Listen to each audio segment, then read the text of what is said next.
syempre, ito yung gusto kong malaman.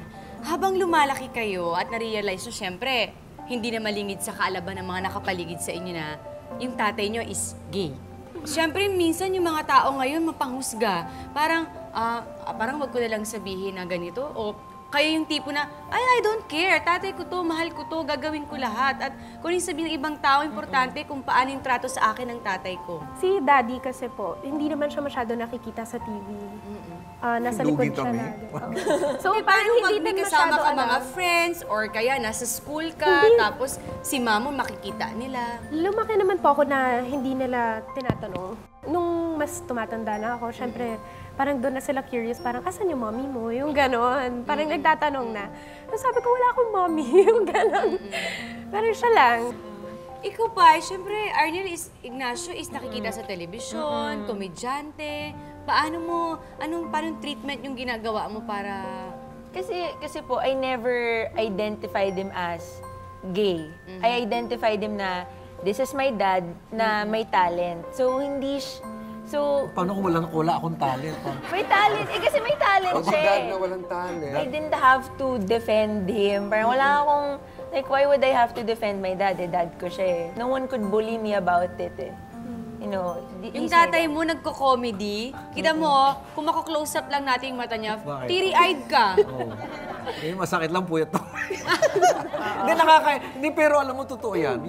Yung napakadali mong maiyak pagka tungkol sa anak. Paano yan? Separated si daddy mo kay mami mo. Hindi ba naging hadlang yun para yung attention mo ma-separate? O kaya parang mas gusto mo ba kay mami mo na lang? Kasi yung tatay mo medyo puyat daw. Parang kinakampihan mo naman yun na. Hindi! Siyempre, mami rin siya. Kasi siyempre ako din, nanggaling din ako dyan Yung mama ko and papa ko is separated. So dumating ba ako sa point na, ay parang mas gusto ko kay mama, ay mas gusto ko kay papa. Ang ending doon ako sa lola ko. So ikaw ba, dumating ba sa point na mas pinili mo, ay kay mami na lang ako kasi yung tatay ko, Laging puyat. At first po, I wanted to be with my mom. Kasi nga, talagang may connection kami ng mom ko. But then, I started thinking na, kawawa naman si Papa. I am literally his only daughter. So, I decided na make my own sacrifice. Punta ako sa kanya.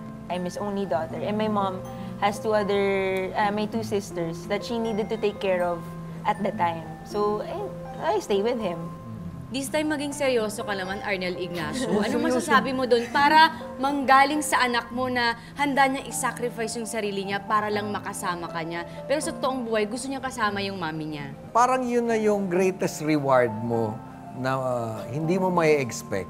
Kasi parang ako, lagi kong kinakatakot, how will I be a dad and how will I handle the role and the obligations? Kasi syempre, wala naman akong background dun Diba? And pagkatapos, you hear somebody na talagang ipaglalaban mo, pagpapatayan mo, na hindi ka na mag-e-effort, sasabihin niya lang sa'yo ko sasama. So, sila ng mom niya, kung magkita kayo. Tayo naman, magkasama sa bahay. Mamo, hindi ba naging mahirap para sa anak mo na wala siyang nanay? O isayo din sa part mo na si mamo lang nandyan, parang nanay at tatay siya. Hindi ba minsan parang, ano bang pakiramdam ng may isang nanay? Actually, hindi ko po hinanap. Talaga? Hindi ko talaga hinanap. At saka hindi ko linagay yung daddy ko dun sa situation na hindi ko na siya pag-explainin pa. Kasi mahirap yun for him.